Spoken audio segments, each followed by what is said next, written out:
Hello, everybody. Welcome to Late Night Football. Welcome to our match reaction show. It's finished. Everton nil, Arsenal 1. 3 points for Arsenal. And I suppose we should say well done for that. But the reality is that that's now three unimpressive performances in a row. There's Fulham, there was Manchester United, and now Everton. Arsenal have not looked good in any of those three games. But they picked up 7 points from those three games. And I think that ultimately is a statistic that will please Arsenal fans. It is quite obvious that they are not a team that can catch Manchester City this season, but I think they're firmly in the contention for finishing inside the top four spots. I think they probably will finish second or third. I think between them and Liverpool, it's second is between them and Liverpool really. And that I think that's the most important thing. What I will also say is I think Arsenal have figured out a way to use the dark arts very, very well today. I think Guy Neville pointed it out today. They were delaying those corner kicks, those free kicks as much as they could, right to the point where the ref was about to blow the whistle. They figured that algorithm out and to do it right up to that last millisecond, and that is something that is good to see. Those kind of street smarts, it might help them in some of the other games coming up this season. But all of that being said, I think there is issues for Everton. Of course, it was always going to be the first goal that Arsenal scored. They were going to win the game from there because Everton are absolutely hopeless in front of goal. I mean, even today there were a couple of decent openings, but didn't really create much, and didn't really, even when they had a couple of chances, they didn't even they lacked conviction in front of goal. And maybe Beto will be an answer for that going forward, but they need to turn things around fast. But they never looked like scoring. So it was really a matter of how many Arsenal would get and how soon they could get. The fact that they only got one goal against Everton, I think that's a little bit disappointing if you're an Arsenal fan. But that being said, I think Goodison Park has been a bogey ground for Arsenal for a long time. So the fact that they got 3 points out of that might just be the fact that will please them. Is that we normally don't get anything from these games. Now we've got 3 points, and that might help them. So if you look at it from the point of it being a bogey ground, I think 3 points is a very good result for Arsenal. If you look at it from the point that this is an Arsenal team that's supposed to be challenging for the title versus an Everton team that's fighting against all the odds to try and not get relegated, I think you'll say that the result wasn't probably that impressive. But that's an opinion, right? Everybody has their opinion, and feel free to share yours in the comments and tell me that I'm wrong. Happy to hear that. But as somebody who's watched the last couple of games for Arsenal, I haven't seen a lot for me to say that yes, Arsenal are going to be in the thick of the title race come March, come April. I just don't see it from that perspective. I think Liverpool have more of a chance of that. But maybe Arsenal will prove me wrong as they go forward. Maybe what was interesting and I think controversial right at the start is the fact that Ramsdale was dropped for Raya. Now I'm not sure if he was dropped or if he's rested. I'm going to try to assume from Arteta's point of view, maybe he thought I'm going to have to play Raya in a cup game in a couple of weeks time, and he's going to go in without having played many minutes at all for Arsenal. So maybe today, against a team that's likely to finish in the bottom three or bottom four, let me play. And he's not likely to face a lot of shots. He's coming up against a team that doesn't really score goals. Let me play him and let me play Ramsdale in the next two games. And that way, Raya at least has some match fitness going into the game again in the Carabao Cup. That could be a thought process. That could be a reasoning. I'm just trying to rationalize it. Maybe I'm wrong, but that might be one way of looking at it. I'm not saying it's the right decision. I'm just saying that's the way he might have thought about it. So I'm not. If Ramsdale doesn't play the next game in the Champions League, then I think you can start questioning whether he's been dropped. But I think one game here against Everton, perhaps with keeping an eye on that Carabao Cup, maybe he's thought like that. So that was fair. There was an offside decision as well in the first half. Was that offside? Now I thought it was offside.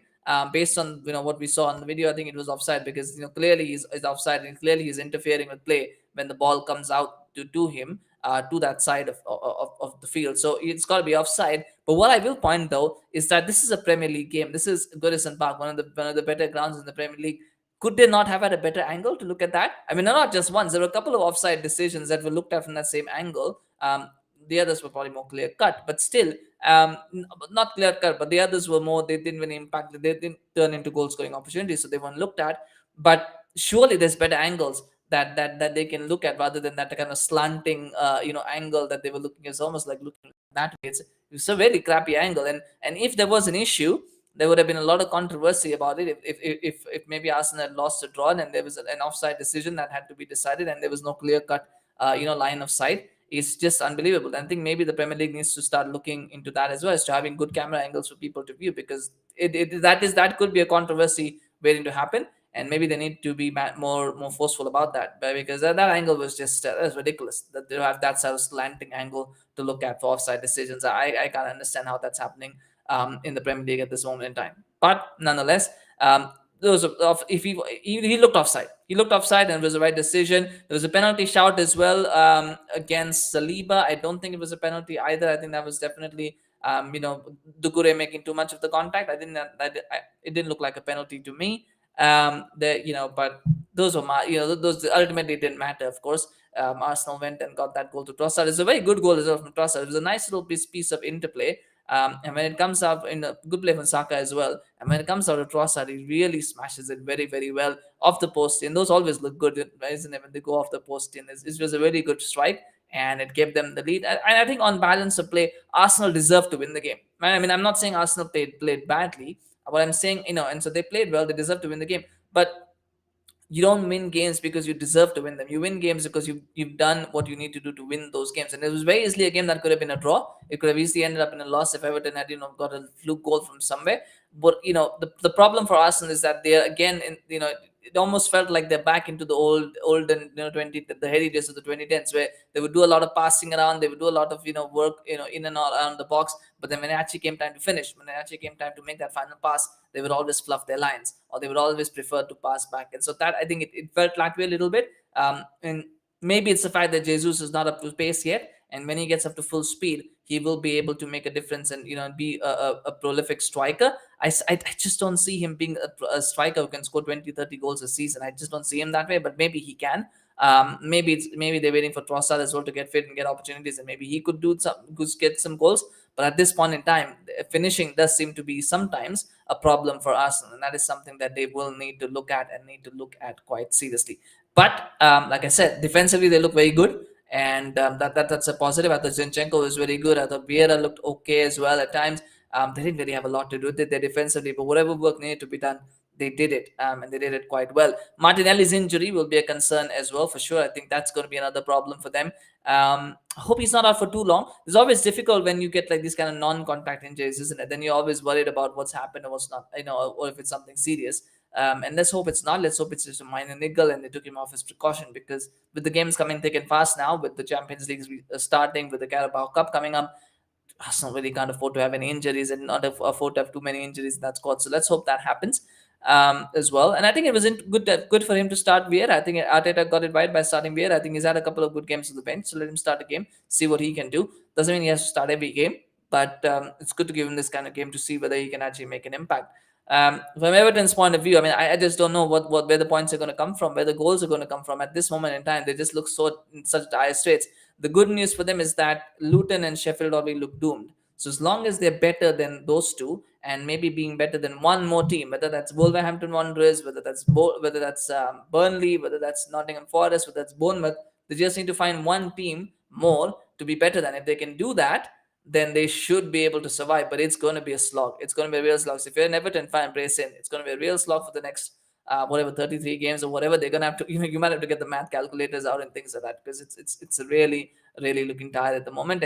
And with new ownership coming in, how long will Dyche last? That's another question. Will there be any investment made in January? Another point. So there's a lot of instability and chaos at the moment. If you're an Everton fan, if you're an Arsenal fan, it's quite smooth sailing, isn't it? There's an excitement around the Champions League restarting. They've got a pretty easy group, to be fair, so they should be able to see that through. But just being back in the Champions League, I think, will be exciting for Arsenal for sure. So let's hope they do well in that, and that they're going in with with all these wins and having ground out results.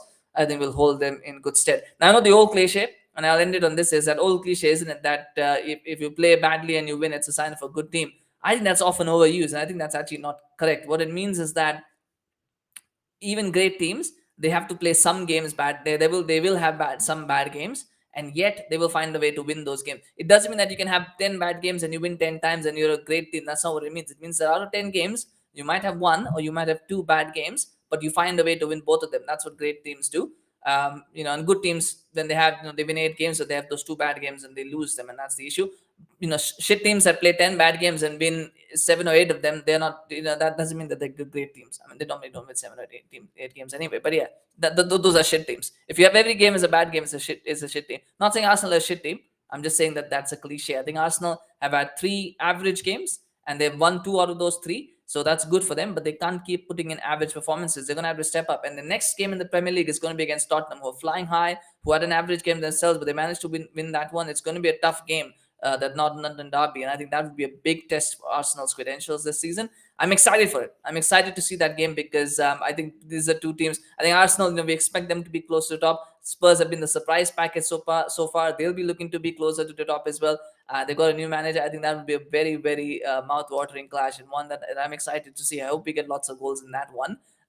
But yeah, that'll be fun. That'll be fun. But before that, of course, Arsenal have a Champions League game to look forward to. So first, we've got to get through that, and then let's see what happens with the North London derby. Anyway, man of the match for me, I think I'm just trying to think who you would give it to, but again, there were no standout performance on either side. I probably want to give it to Trossard. I think for me, I think it was Trossard because he got that goal, which was a standout moment of that game. You could make a case for maybe Odegaard. I think he was good. Declan Rice always looks good. It's a little bit difficult, isn't it, when you've got a team that doesn't attack as much as Everton, so it's difficult to give it to a defensive player. But I probably give it to Trossard. I think for the goal that he scored, I think it was good, and he made that difference in the game. But yeah, feel free to shout out someone else in the comment section. It was not a game that I was very invested in because it was quite boring. Let's be honest, it was quite boring actually to watch this game. Premier League games have been boring this season because there's an air of inevitability about everything for most teams. So they have been quite boring. But yeah, so I wasn't as invested. So maybe that skews my judgment to say Trossard. Maybe somebody else played really well and I missed it. So do share that in the comment section. Of course, I'm always happy to hear your thoughts. And smash a like for Arsenal. Smash a like for them winning this game. Share your thoughts as well on the game with Arsenal, performances of Arsenal. Maybe I'm being too harsh by saying Arsenal were average. Maybe they were really, really good. And so let me know in the comments. Always love to hear your thoughts. Always love to hear everybody else's opinions and have a discussion. So please mention that in the comments. And subscribe to our channel on YouTube. Follow us on Facebook, Twitter, Instagram. Of course, we're getting very close to 410 subscribers. So please help us cross that mark by subscribing now. And of course, we've got maybe a couple of videos coming up today. So please subscribe so you can go and get notified as videos drop. Thank you so much for watching. We will see you again soon. Take care. Congratulations to all the Arsenal fans. Bye-bye.